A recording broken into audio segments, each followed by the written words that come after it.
This is all I remember.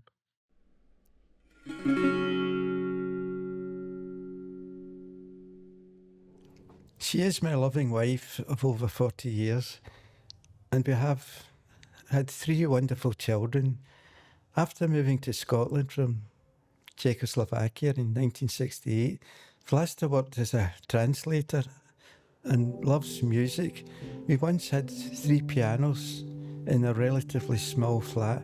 Sadly, in 2014, I noticed that she began missing appointments and became confused about many things. After a diagnosis of dementia, I have subsequently cared for her growing up and looking after her needs and watching her sadly as her memory and cognitive skills have steadily declined. So it's becoming more problematic to fulfill all her needs. How did we meet? We met when we stayed in a flat, and Yeah. I stayed upstairs, she stayed downstairs, and I invited her once to my flat, and I made her soup, and you didn't like my soup very much, did you? Did I not? No, you said it was Oh. horrible. I mean, you Oh, that's terrible. were quite blunt about it all. So she made me soup ever since, you know. But now my soup's improved a lot. You like my soup? Mm-hmm. A lot of practice at it now. There's a philosophy to look forward, not look backwards, really. And taking an interest in nature and life and the beauty of the creation, of God's creation, that you can be surprised and grateful for the blessings that God does give you. It doesn't always have to be money, but you should see the world around you, how beautiful it can be. But as a Christian, I believe that there's a God in the universe that helps people, even though the situation seems completely hopeless.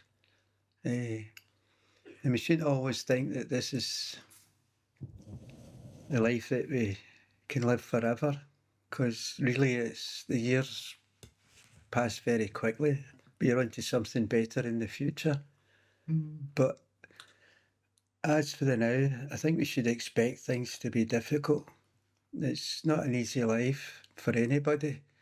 I'll go through a severe trial, and it seems to be one trial after another. You think, okay, I've went through this trial and I've got a long period of rest, but the next one seems to come along. And I think it's just some evil force that's attacking you all the time.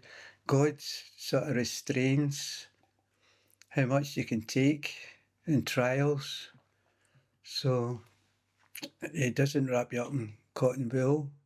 It expects you to be quite tough in life. Because we go through trials, we become more sympathetic to other people who are going through similar ones. And it leads us to be a more loving people and considerate because we've been through these things. Vlasta likes lime flowers, she picks them. So it makes tea with honey, don't you? Remember in the Czech Republic? And the flowers are quite fragrant. We used to make a lot of that with honey. And it's the national tree of the Czech Republic.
every day, as I told you earlier, it's the theater of absurd for me. From one side, I live a happy life here. I have everything to be happy.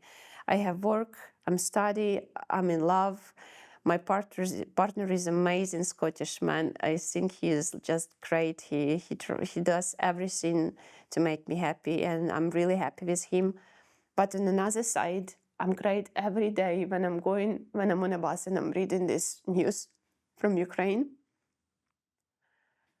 So many of Ukrainians lost their families, lost their houses, lost everything there, and fortunately they are alive.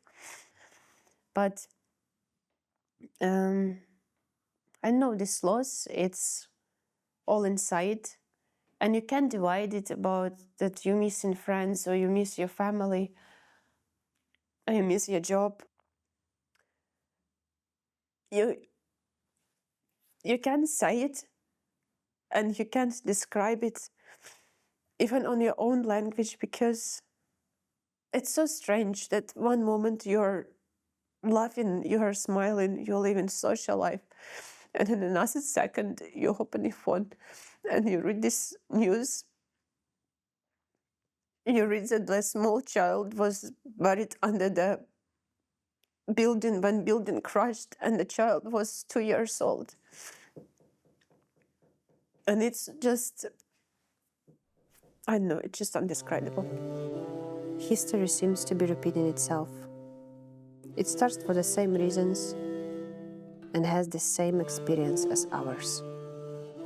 But I truly believe it will not remain the same. It's not just 3 years so far, and it's not even 11 years from the moment when Russia invaded Crimea.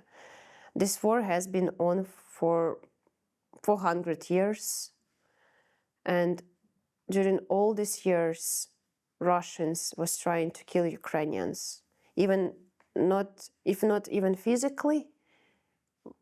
We speak about the culture and think, we speak about Ukrainian language, which was prohibited for so many years. I truly believe with all my heart that Ukraine will blossom and that Ukraine will stand this war, and in some amount of years, Ukraine will be a new star in this world.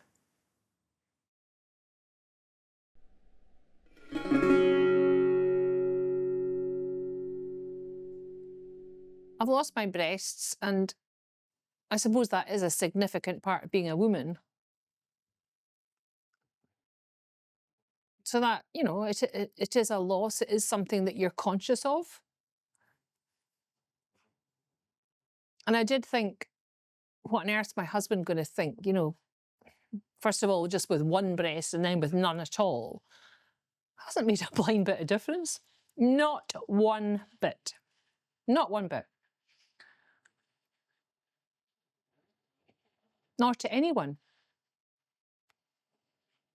Because life's more important. And those people that care about you also want you to live. Whether you've got two 34D breasts or not makes no difference. You're still a woman. I think it's a hard thing to deal with when you're younger. But it has to happen. You either have the surgery or you're not here anymore. What's more important? I know a lot of women have reconstruction, and that's another option. I decided not to. Yeah, so I've found lots of ways of coping with the various losses that have occurred. I think keeping busy is really good. Just keep yourself busy. Don't let your mind take over. The mind is dangerous. The overthinking mind. We all do it. And that's where I think my meditation and yoga come in, because you lose yourself in that experience. You take yourself out of your head and just into a far better place. I have explored through performance, storytelling, movement, dance, filmmaking, just be more honest and open about how we're feeling and realise that there's other people feeling exactly the same, if not worse. It's so therapeutic. And exercise, maybe stating the obvious, but I walk every single day, at least 4 or 5 miles. And my wild water swimming, of course. Yeah, No, we've got to go can right be under in a cold, minute. but very good for you, very Right, good for here we the go. soul. Here comes a big one. And connecting, as I say, with others who have similar experiences. So I suppose what I'm saying is we all carve our own path. We all choose our journey. Well, we don't always choose our journey. We get things thrown in front of us that can be an obstacle. But we can all carve our own journey out. The way we move around those obstacles or not is our choice. Life is for living. However long or short you have, I think you make the most of every day. Be true to yourself. Be kind. And believe in yourself. Believe that you can get through it, and you will. But it is interesting how the media throw things at us all the time about image. You only have to open a magazine and it's full of women in beautiful lingerie and bikinis. Every shop window, catalogues, television, yeah, it's still there.